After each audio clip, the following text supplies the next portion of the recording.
ஸ்ரீ குருப்யோ நமக. குருர் பிரம்மா குருர் விஷ்ணுர் குருர் தேவோ மகேஸ்வரக குரு சாட்சாத் பரம் பிரம்ம தஸ்மை ஸ்ரீ குரவே நமக.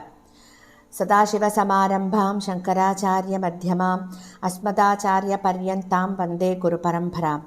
குரவே சர்வலோகானாம் விஷஜே பவரோகிணாம் நிதயே சர்வவித்யானாம் தட்சிணாமூர்த்தயே நமக. ஸ்ருதிஸ்மிருதிபுராணானாம் ஆலயம் கருணாலயம் நமாமி பகவத்பாதம் சங்கரம் லோகசங்கரம். सदात्मध्याननिरतं विषयेभ्यः पराङ्मुखं नौमि शास्त्रेषु निष्णातं चन्द्रशेखरभारतीं. विवेकिनं मगाप्रज्ञं धैर्यौधार्यक्षमानिधिं सदा अभिनवपूर्वं तं विद्यातीर्थगुरुं भजे.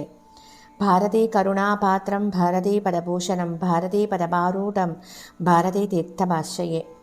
विद्याविनयसम्पन्नं वेदरागं विवेकिनं वन्दे वेदान्ततत्त्वज्ञं विदुशेखरभारतीम्. அனைத்து பெரியோர்களுக்கும் நீலாயதாட்சி குமாரின் நமஸ்காரங்கள். பிரதி குருவாரம் நம்ம சிங்கேரியில் சங்கரரை பத்தி கேட்டுருக்கோம். குருநாதர்களோட பேரருள்ள இந்த காவியத்தின் நூலாசிரியர் திரு கே நாராயண சுவாமி அவர்கள். இவர் எழுதிய புத்தகத்தின் ஒவ்வொரு வரிகளையும் நாம அனுபவிச்சு கேட்டுருக்கோம். பிரதி குருவாரத்திலையும் போன வாரத்தின் தொடர்ச்சியை தான் தொடர்ந்து கேட்க போகிறோம். 104வது வாரமாக ஸ்ரீ வித்யாரண்ய சுவாமிகள் வித்யா சங்கர ஆலயத்தை ஆலயம் நிர்மாணம் பண்ணின விதத்தையும் அந்த ஆலயத்துல அமைந்திருந்த சிற்பங்களையும் ரொம்ப அழகா ரஷ்யண்டே பார்த்துட்டு வந்துருக்கார். புக்க மகராஜன் கூட வரார், மாதவ மந்திரியும் கூட வந்துருக்கார். சாவித்திரி மண்டலத்தின் மத்தியில் ரதாரூடியாக தேவி காயத்ரி 4 முகங்களோட பிரசன்னமா இருக்கிறத பார்க்கிறார். அந்த காயத்ரி தேவியின் தரிசனத்துல ஆழ்ந்து தம்மை மறந்தவராக அங்கேயே வெகு நேரம் நின்றுவிட்டார் அவர். அதற்கு பிறகு அவர்கள் பார்த்தவை மகாவிஷ்ணுவோட 11 அவதார உருவங்கள். அஸ்வாரூட கல்கி அவதாரத்துல தொடங்கி நிர்வாண புத்தர், கிருஷ்ணர், பலராமர், கோதண்டராமர், பரசுராமர், வாமனர், நரசிம்மர், பூவராகர், கூர்மரூபர், மத்ஸ்யமூர்த்தி இப்படின்னு மகாவிஷ்ணுவோட அவதார தரிசனங்களை பார்க்கிறார். ஆச்சரியமா இருக்கும். அவற்றில புத்தரும் ஒரு அவதாரம். சம்பிரதாயத்துல அமைக்கப்படும் அவதார உருவங்களுக்கும் அங்கே காணப்பட்டதற்கும் சில சுவாரஸ்யமான வித்தியாசங்கள்லாம் இருக்கு. ஹிரண்யகசிபு வாளுடனும் கேடயத்துடனும் ஹரியை எதிர்த்து நிற்கையில் நரசிம்ம பகவான் தாமும் நின்று கொண்டே அவனுடைய குடலை கிழித்துக் கொண்டிருக்கார். அதை லக்ஷ்மி தேவியும் பிரகலாதனும் பார்த்துருக்கார். அப்படி ஒரு சிலாரூபம். அப்புறம் பார்த்தேன்னா மத்ஸ்யமூர்த்தியும் கச்சப மூர்த்தியும் ஒரு மீனாகவும் ஒரு ஆமையாகவும் மட்டுமே காட்டப்பட்டிருக்கா. விஷ்ணுவின் ஹயக்ரீவ மூர்த்தி ரொம்ப அழகாக விசேஷமான கவனத்தோட அமைக்கப்பட்டிருக்கார். திருப்பதி ஸ்ரீனிவாச வெங்கடேஸ்வரம் தரிசனம் அளிச்சிருக்கார். அங்க விஷ்ணுவின் உருவங்களுக்கு பின்னாடி ஸ்ரீ பரமேஸ்வரரின் பெருமையை காட்டும் பல காட்சிகளை வரிசையாக பார்க்கிறா ஸ்ரீ ஆச்சாரியாலும் மன்னரும் மாதவ மந்திரியும்.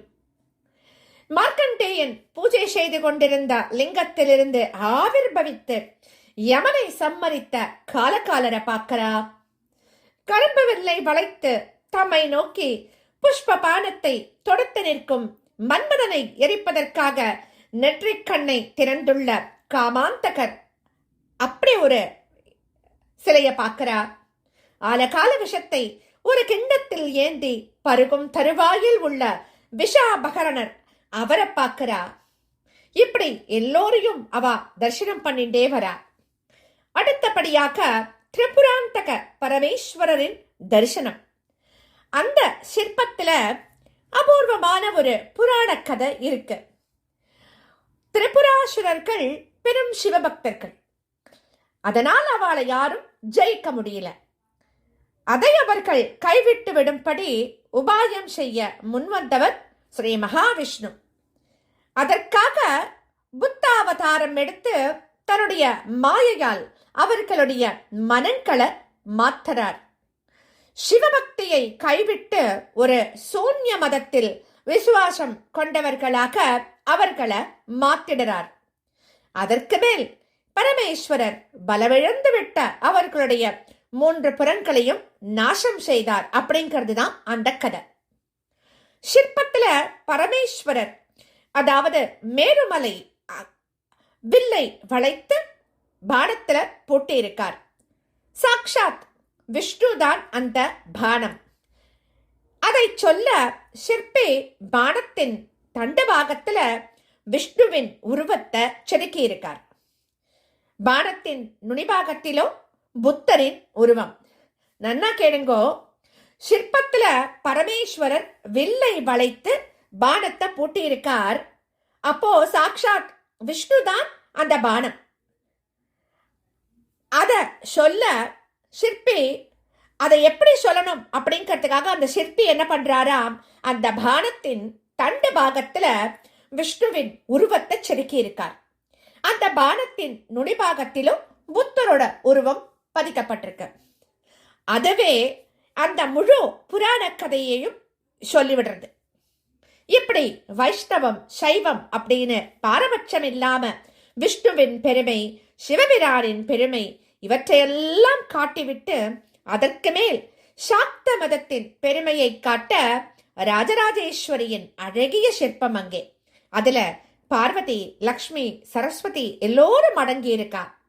கௌமாரத்துக்கு சண்முக சுப்பிரமணியர், கணாபத்தியத்துக்கு நர்த்தன கணபதி, இவற்றுக்கெல்லாம் மத்தியில சாவித்ரி மண்டலத்திற்கு சமானமாக அதே விஸ்தாரத்துல சந்திர மண்டல சிற்பம் ரொம்ப அழகா காணப்படுறது.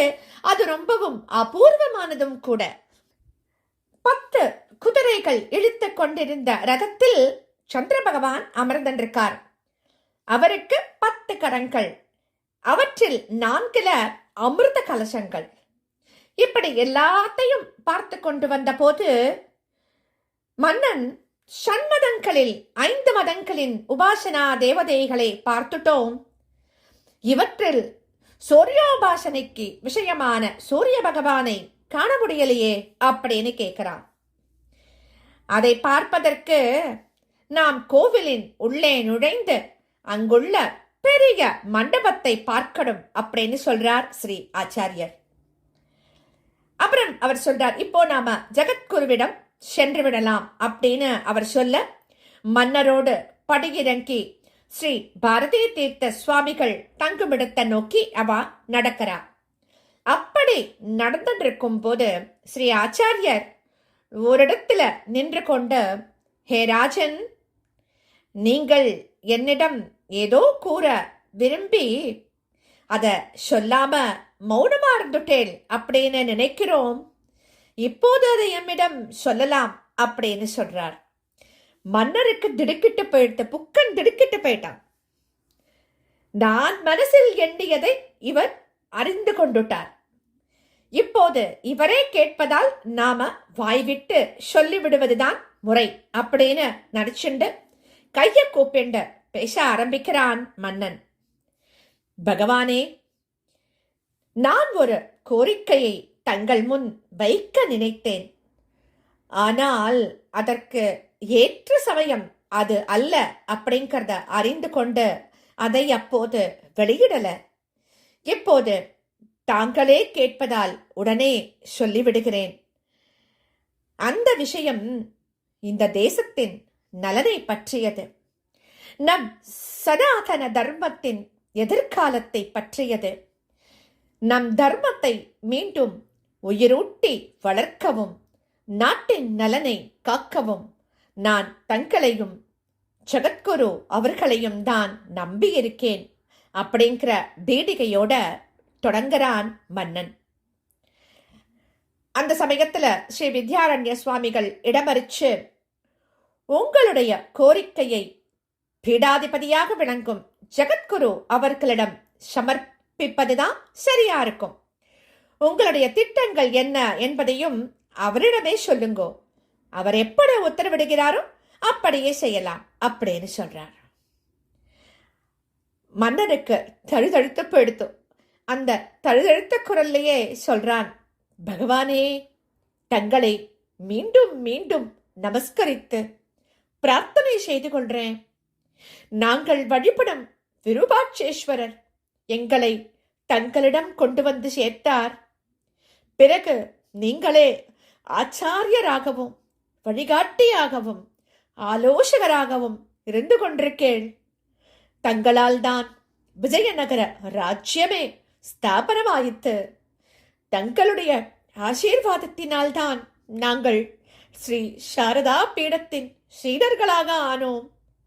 ஜெகத்குரு அவர்களின் கிருபையுடன் தங்களுடைய ஆசீர்வாதமும் வழிகாட்டுதல்களும் எங்களுக்கு எப்போதும் வேண்டும். பிரம்மி பூதராக இருந்து கொண்டு ஜகத்தையே ரட்சித்துக் கொண்டிருக்கும் ஸ்ரீ வித்யாதீர்த்த மகா சுவாமிகளின் ஆலய வாயிலில் நாம் நின்று கொண்டிருந்த போது பேச்சுவாக்கில் பீடாதிபத்தியத்தை பற்றி சம்பாஷணை திரும்பியது. அந்த சமயத்தில் தங்களுக்கு மடாதிபத்தியத்தில் வெறுப்பு இருப்பது போல துவனிக்கும் விதத்தில் சில வார்த்தைகளை சொன்னீர்கள் அப்படின்னு மன்னன் சொல்லிட்டு வந்துருக்கும் போதே ஸ்ரீ வித்யாரண்ய சுவாமிகள் பரபரப்பாக இடமறிக்கிறார்.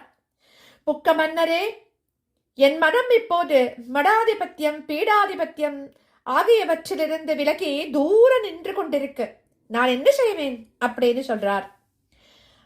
மன்னன் சொல்றான், ஆச்சாரியரே, தாங்கள் அவதார புருஷர். தங்களுடைய முயற்சிகளால் தான் சனாதன தர்மம் மீண்டும் தழைத்து ஓங்கி வளர வேண்டும். வர்ணாசிரம தர்மம் நன்கு ஸ்தாபனமாகி பரிபாலிக்கப்படணும். அதற்கு பொறுப்பானவர்கள் நாட்டை ஆளும் சத்திரியர்கள் என்று நான் உங்களுக்கு சொல்லியிருக்கேன் அல்லவா? ராமபிரானின் உதாரணத்தையும் ஞாபகப்படுத்தி இருக்கேன்.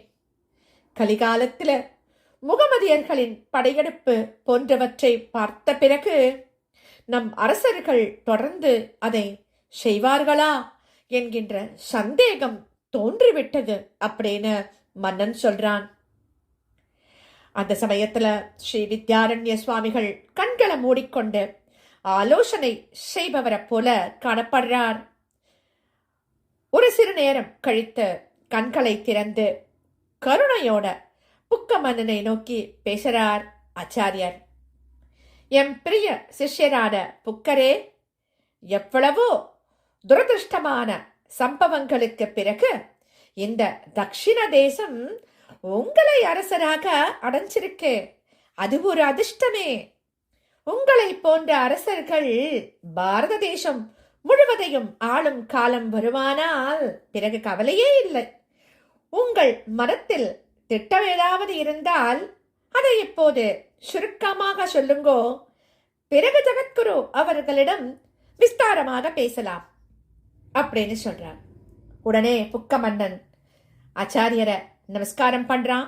நமஸ்காரம் பண்ணிட்டோ, பகவானே, என் மனம் இப்போது லேசாகிவிட்டது.